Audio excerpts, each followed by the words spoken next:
El Señor esté con ustedes. Lectura del Santo Evangelio según San Lucas.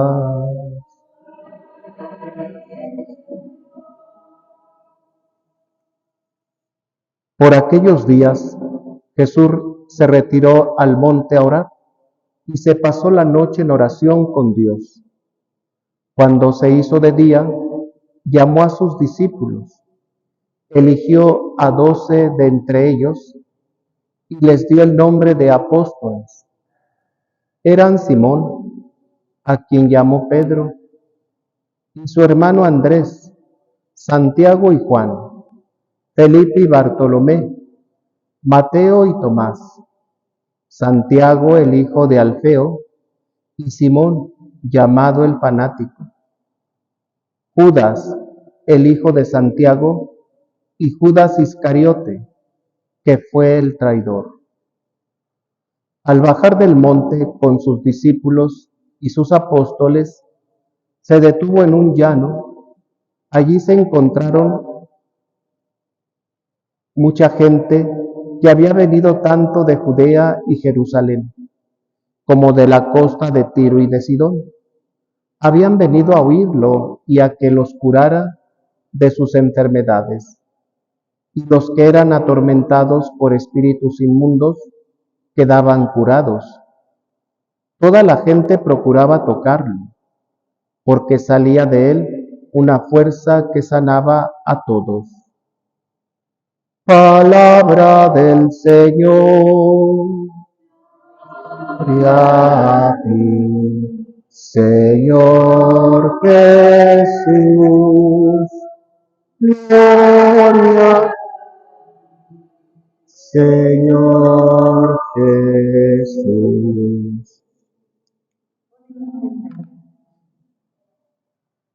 Hermanos, el Hijo de Dios, el Dios humanado, encarnado, nos deja esta gran enseñanza de que toda acción importante en la vida es necesario ponernos en la presencia de Dios. Que toda acción que vaya a repercutir en el caminar de nuestra vida por este mundo es importante ponernos en diálogo con Dios para allí en la oración, en esa intimidad de diálogo, podamos descubrir qué es lo que el Señor quiere y cómo es que lo quiere el Señor. Y hoy el evangelista San Lucas en esta pericopa nos deja ver que Cristo pasó toda la noche en oración. Dice toda la noche. Esto quiere decir que no durmió. Y podríamos hacer un pequeño paréntesis. Y hay cristianos católicos que duermen en misa, cabecean en misa. Y anoche durmieron, aunque fuera 1 o 2 horas, pero durmieron. Y estamos en misa cabeceando. Esto quiere decir que no estamos viviendo la Eucaristía. ¿Venimos a vivir la Eucaristía o venimos a dormirnos? Y Cristo pasó toda la noche en oración. Y no dice el evangelista San Lucas que después de que amaneció se puso a dormir, a descansar. Él siguió su actividad, su labor. Y Cristo se pasa toda la noche en oración porque sabe que va a dar un paso importante en la historia de la salvación, que va a repercutir en la historia de la vida humana, como es elegir de entre los discípulos, entre aquellos que lo siguen, para aprender de él, a 12 hombres que los va a llamar apóstoles, es decir, enviados. El discípulo es aquel que está en una actitud de aprendizaje. En nuestro lenguaje de hoy podríamos decir que es el alumno. Y cuando el alumno ha aprendido, se ha graduado, tiene su título, entonces se le envía a que lo que ha aprendido lo transmita, lo ponga en práctica en bien y en favor de las demás personas, como un profesionista. Pues así también, hermanos, el discípulo es aquel que está aprendiendo. Y Jesús vio entre sus discípulos, que en unos pasajes del Evangelio dice que fueron 72, pero fueron más. De entre todos estos discípulos, de entre todos estos seguidores, Él escogió a los apóstoles, es decir, aquellos que iba a enviar. Iba a dejar en las manos de estos apóstoles este gran compromiso y este gran tesoro de la salvación de la humanidad, donde Cristo iba a cimentar su iglesia, a la cual pertenecemos y somos parte de ella por medio de los sacramentos de iniciación a la vida cristiana, como es el bautismo, la confirmación y la Eucaristía. Cada uno de nosotros estamos llamados a ser discípulos de Cristo, y así lo dice el documento de Aparecida: todo bautizado es discípulo de Cristo. El bautizado se hace discípulo de Cristo. Es decir, una vez bautizados, entramos en ese proceso de aprendizaje. Por eso papá y mamá y padrinos asumen esa responsabilidad de estar instruyendo y educando en la fe a ese recién bautizado. Que algunos padres de familia sí lo hacen, otros no.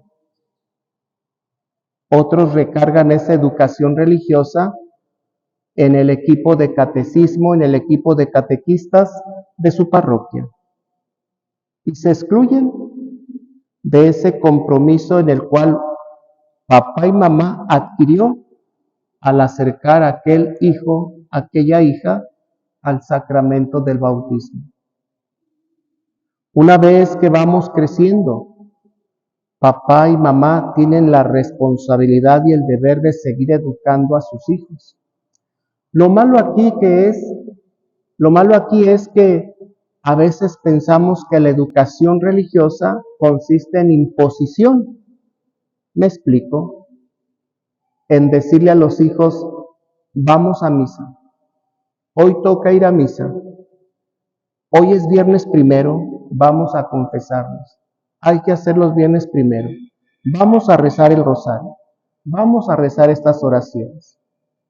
Cuando los hijos son pequeños, obedecen, pero cuando los hijos ya son grandes de edad, ya no van a obedecer.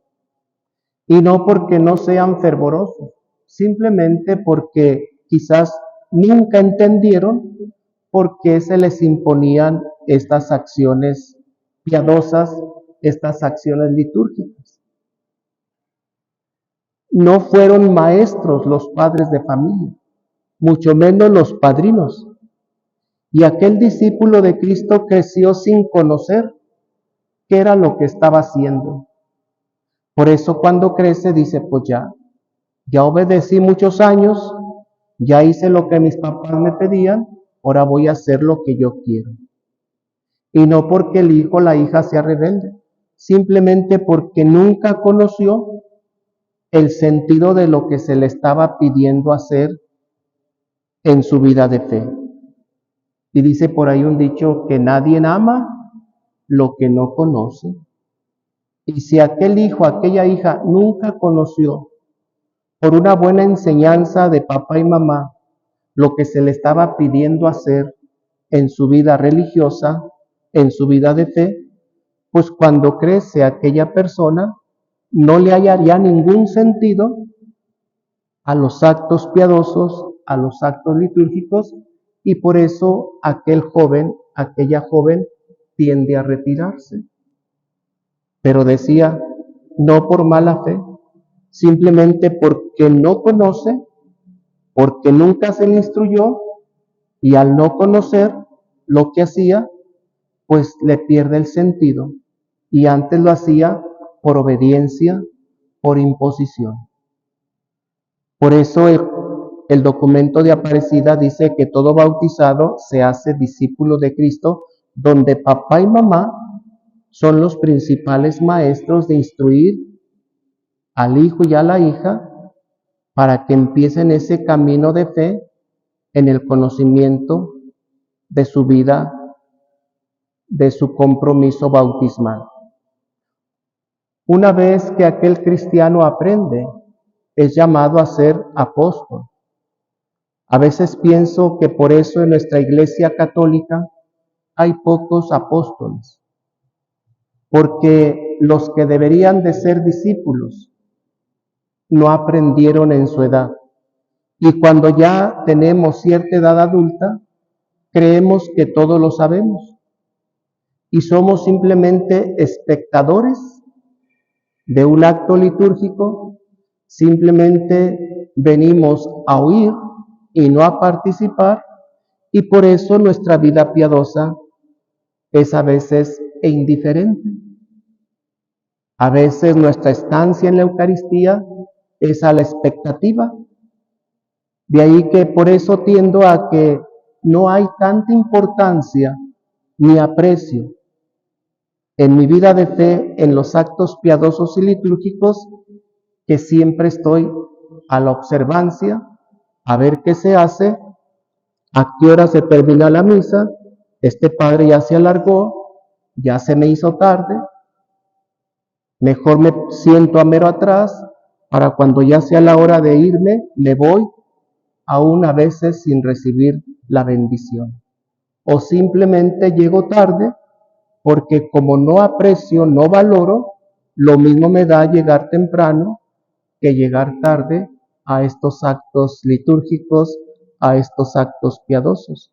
Lo mismo me da orar o no orar.